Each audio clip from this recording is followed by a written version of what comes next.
Assalamualaikum warahmatullahi wabarakatuh. Good afternoon, Ibu Alfa and everyone. We are from Group 8 and we are going to present it about digital marketing practices business to customer from online retail perspective. And let me introduce our team. First is Torik Insan Kusuma and myself, Denny Permana Putra. The last is Christina Francisca. Next, Torik.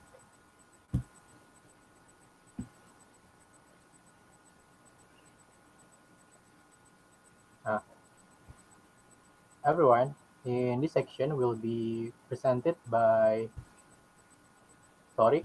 Kepada Torik dipersilakan. Terima kasih Mas Denny. Di sini saya akan menjelaskan mengenai perkembangan retail online. Pertama itu di awal tahun 1990-an, adanya perkembangan teknologi internet itu meningkat pesat, membuat dimulainya era internet ini sebagai lingkungan perdagangan yang mana diawali dengan adanya pertukaran email secara komersial. Nah, namun para retail tradisional ini masih memiliki sedikit minat dalam perdagangan online ini. Nah, baru di menjelang pertengahan era 1990-an, perusahaan-perusahaan retail besar mulai mempertimbangkan penggunaan internet sebagai peluang dan tantangan pada perdagangan yang mereka hadapi di masa mendatang atau masa depan nanti. Baru pada tahun 1995 ini, beberapa perusahaan retail besar menganggap adanya internet ini sebagai hal yang penting sebagai alat pemasaran. Tetapi dikarenakan sifat dari perdagangan online ini yang sangat dinamis dan inovatif, beberapa perusahaan ini mulai menguji perdagangan online ini secara efektif atau efisien gitu. Perusahaan retail di negara maju khususnya di Amerika Serikat dan juga Eropa Utara ini telah menghabiskan beberapa tahun terakhir di tahun 1995 ini untuk mencari cara terbaik menggunakan teknologi internet dalam mendukung dan mengembangkan perdagangan retail online. Nah, pada tahun 2008, sebagian besar perusahaan retail besar di dunia itu mulai menganggap penting adanya internet ini dan penting untuk memiliki suatu situs web atau website. Nah, banyak dari perusahaan retail online ini mulai menawarkan kepada pelanggan mereka pilihan untuk berbelanja online di mana para customer ini dapat memesan dan mengumpulkan produk yang ingin dibelinya dalam toko online mereka gitu. Nah, baru mulai di tahun 2015 ini perkembangan retail online itu sangat pesat dan menjadi semakin populer, yang mana hal ini menjadi hal penting bagi perusahaan retail besar dan juga konsumen di seluruh dunia.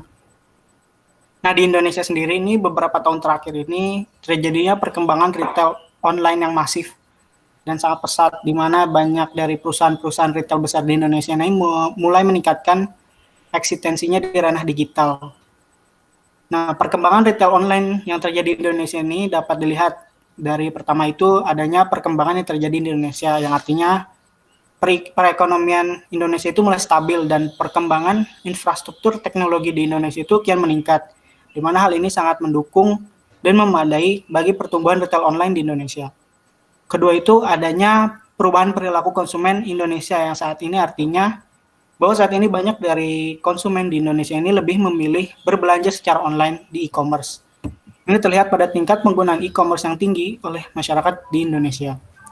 Kominfo atau Kementerian Komunikasi dan Informatika mencatat per April 2020 ini penjualan produk di media sosial dan e-commerce melonjak hingga 400%. Nah, berkaca dari data tersebut itu menunjukkan e-commerce ini telah menjadi pilihan utama oleh konsumen saat ini, termasuk dalam memenuhi kebutuhan sehari-hari. Dan juga banyak dari masyarakat Indonesia ini mulai dari kalangan dewasa hingga remaja itu sudah mahir memanfaatkan teknologi internet untuk digunakan dalam berbelanja online. Kita tahu bahwa perkembangan retail online di Indonesia itu sekarang tuh kian melesat, apalagi pada masa pandemi COVID-19 ini, retail online pun semakin masif berkembang dikarenakan adanya kebijakan dari pemerintah yaitu PSBB, pembatasan sosial berskala besar, yang mana masyarakat Indonesia lebih memilih berbelanja secara online menggunakan platform e-commerce daripada harus keluar rumah dengan alasan demi mencegah COVID-19 ini. Nah, namun di tengah kondisi pandemi COVID-19 ini, perusahaan retail offline lah yang secara tradisional lah yang terpuruk karena jarangnya konsumen untuk membeli langsung di tempat karena adanya pandemi ini dan juga kebijakan PSBB tersebut. Bisa di next.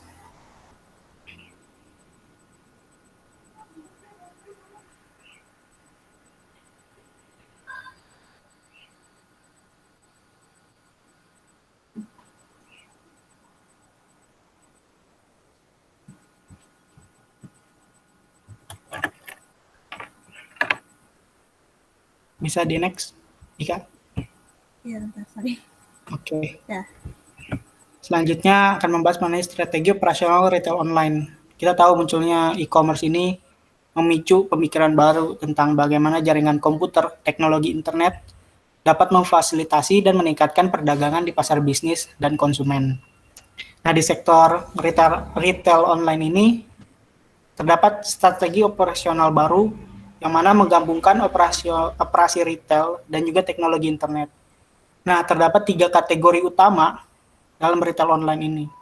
Pertama itu ada brick and click retailers yang merupakan intinya itu kategori retailer ini adalah kategori retailer tradisional atau retailer lama yang masih berjualan secara fisik atau memiliki toko fisiknya, masih berjualan secara langsung gitu. Namun adanya teknologi internet ini digunakan para retailer kategori ini itu hanya sebagai alat pemasaran saja. Yang kedua ada click and mortar retailers, itu kategori kedua ini retailer yang sudah menggunakan teknologi internet dalam pemasaran dan penjualan produk mereka, di mana retailer ini sudah tidak berjualan secara tradisional dan tidak memiliki toko fisiknya, namun masih memiliki gudang fisiknya. Jadi retailer ini berjualan menggunakan situs website atau e-commerce sebagai tempat penjualan dan pemasaran produknya. Mungkin kalau contohnya itu ada Amazon dan juga eBay. Kategori terakhir yaitu pure play retailers atau virtual retailers. Ini merupakan kategori retailer yang beroperasi secara online gitu, sepenuhnya secara online gitu. Jadi sudah tidak punya toko fisik dan juga tidak punya gudang distribusi. Dan juga pure play retailers ini lebih menjual produknya itu berupa layanan atau jasa. Contohnya itu mungkin bisa Traveloka, karena Traveloka itu kan menjual layanan ya, semacam layanan penerbangan, hotel, segala macam. Bisa di next. Oke, sekian dari saya. Saya kembalikan kepada moderator. Terima kasih. Okay, Tori, thank you for your presentation. And this section will be presented by myself. We are talking about beragam jenis aktivitas retail online. Nah, di dalam bab ini kita akan belajar bagaimana aktivitas retail online di dalam pemasaran produk mereka. Sebenarnya kalau kita lihat secara cermat dan kita perhatikan baik-baik, aktivitas retail online itu kurang lebih sama dengan aktivitas e-marketing para pelaku ekonomi yang ada di sistem digital marketing. Ada beberapa langkah yang sering dilakukan dan merupakan seperti sebuah syarat retail online terjun dalam platform online. Yang pertama itu ada digital marketing strategi. Strategi pemasaran digital marketing retail online itu juga harus mengikuti bentuk yang serupa dengan proses perencanaan pemasaran strategi tradisional dan harus menyesuaikan dengan perkembangan zaman serta mencakup penetapan tujuan situasi, perumusan strategi, serta alokasi dan pemantauan sumber daya. Nah, di lain pihak, strategi marketing di dunia retail online juga semakin masif ya perubahannya. Jadi retail online juga harus up to date inovatif dan adaptif dalam perkembangan dan menetapkan strategi digital marketing. Yang kedua ada relationship marketing using digital platform. Di dalam dunia digital marketing ini kita biasa menyebutnya itu eCRM yang dicirikan sebagai komunikasi sense and response. CRM ini didirikan sebagai komunikasi yang dikembangkan untuk menentukan bagaimana media sosial dapat diterapkan untuk mengembangkan hubungan antara pelanggan dan nilai pelanggan itu sendiri.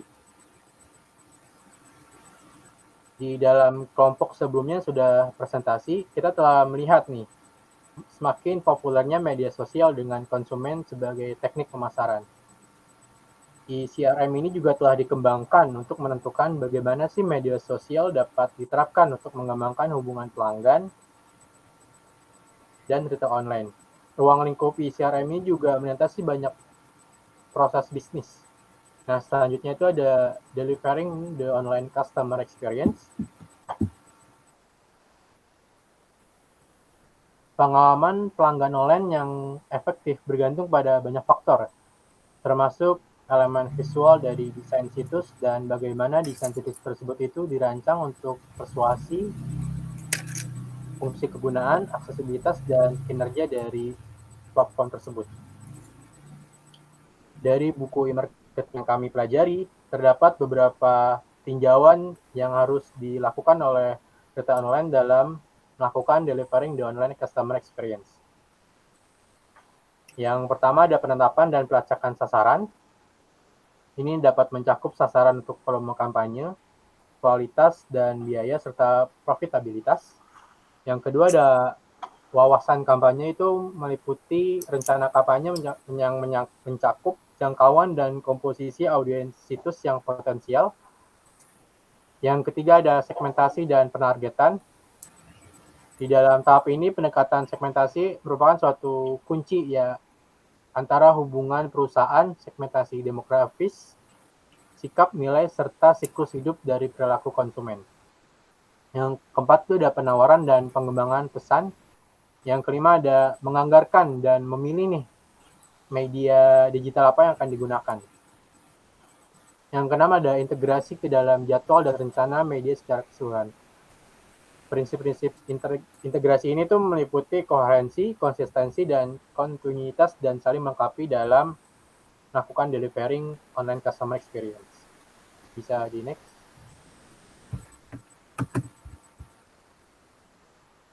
Nah, selanjutnya kegiatan dilakukan oleh retail online itu ada campaign planning for media digital.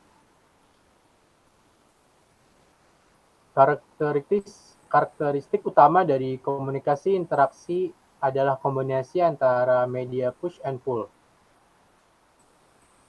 Konten yang dikirimkan pengguna akan dipersonalisasikan, terus fleksibilitas dan tentu saja interaktivitas akan menciptakan dialog dengan konsumen.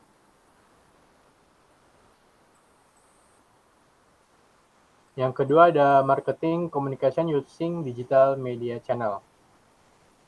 Nah, banyak sekali channel-channel digital media yang digunakan oleh retail online.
Tes. Masuk suaranya? Masuk.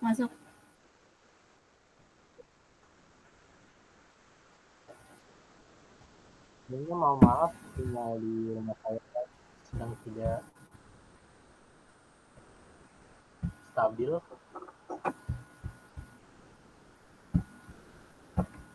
Baik, kita akan lanjutkan. Nah, di subbab yang terakhir ini kita akan membahas tentang evaluation and improvement of digital channel performance. Di tahap terakhir aktivitas retail online itu mereka akan melakukan program pengukuran dan peningkatan struktur yang dipergunakan untuk mengumpulkan nih langkah-langkah untuk menilai seberapa besar efektivitas dari kegiatan retail online. Tindakan selanjutnya itu akan diambil untuk menyesuaikan strategi digital marketing atau upaya promosi ke depannya. Intinya di tahap terakhir ini, evaluasi dan peningkatan serta perbaikan akan dilakukan oleh retail online. Dari buku marketing yang kami pelajari, ada beberapa langkah yang akan dilakukan oleh retail online dalam melakukan evaluasi. Yang di tahap pertama itu mereka akan defining measurements of process. Di yang kedua mereka juga akan melakukan defining of metric framework, dan yang terakhir mereka tuh akan melakukan selecting of tools for data collection, reporting, and optimization and analysis. Kurang lebih seperti itu bagaimana kegiatan yang dilakukan oleh retail online. And the next presentation will be presented by Francis. The next slide itu kita akan membahas business to customer digital marketing practice. Di dalam retail online juga mereka akan melakukan kegiatan B2B. Kalau kita ambil contoh banyak sekali ya retail online yang melakukan bisnis B2B juga, seperti department store Matahari dan Ramayana. Mereka juga di retail online-nya, di platform online mereka itu mengambil supplier barang-barang untuk dijual ke customer itu dengan melalui proses B2B ini. Seperti produk jeans dan berbagai macam pakaian. Contohnya seperti produk jeans merek Levi's yang mereka jual itu mereka langsung mengambil dari supplier utamanya, yaitu selaku produsen jeans Levi's tersebut.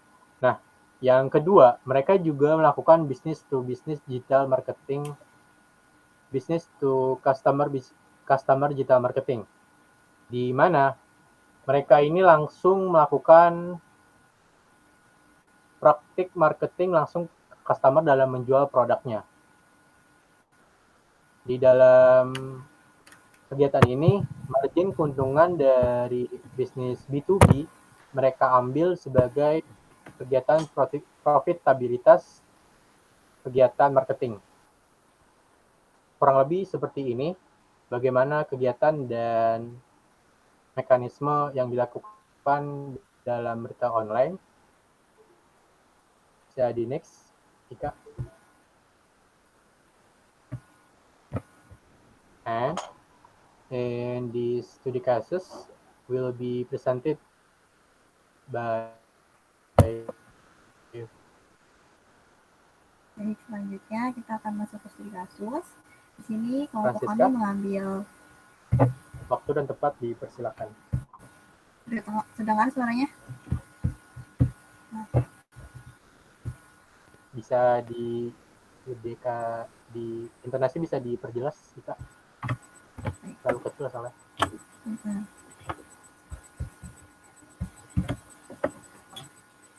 Ya, selanjutnya kita masuk ke studi kasus.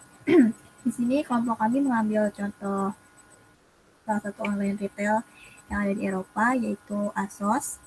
ASOS ini saat ini menjadi salah satu online fashion retailer tersukses yang berada di UK atau di Inggris, yang menawarkan lebih dari 10.000 brand fashion baik untuk pria maupun wanita dari seluruh dunia.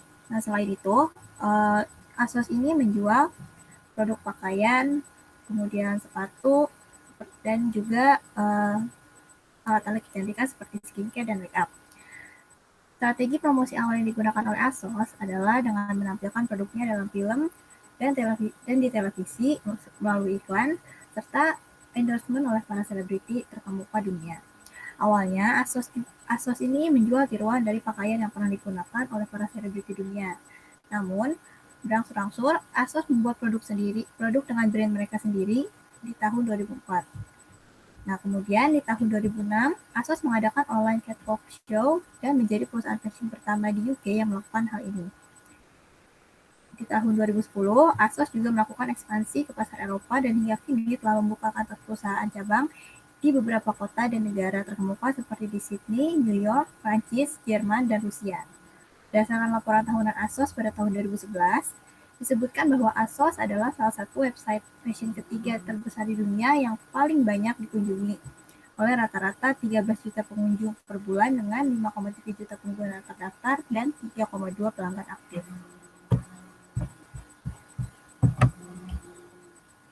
Nah, kemudian dalam memasarkan produknya ini, ASOS juga tidak luput dari strategi digital marketing untuk melakukan promosi. Di sini kami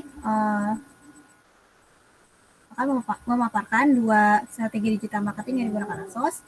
Yang pertama ada social media marketing, di mana di sini ASOS menggunakan sosial media berupa Facebook, Twitter, blog, dan Google Plus untuk ide-ide segar ASOS, untuk membagikan ide-ide segar ASOS maksudnya tentang style fashion kekinian. Dan ASOS juga menggunakan tagar ASOS Happy Sunday untuk promosi reguler mereka di sosial media.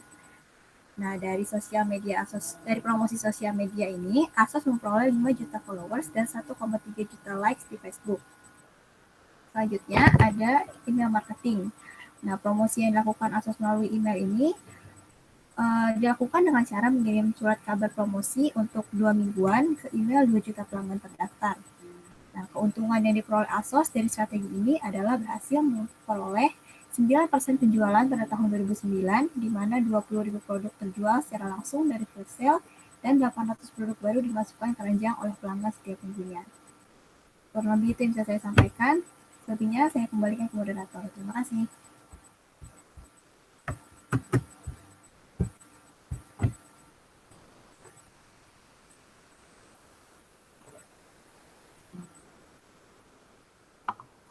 Okay. Thank you for your attention, everyone. And if there are any question or opinion, please just up to our member group. And thank you. See you.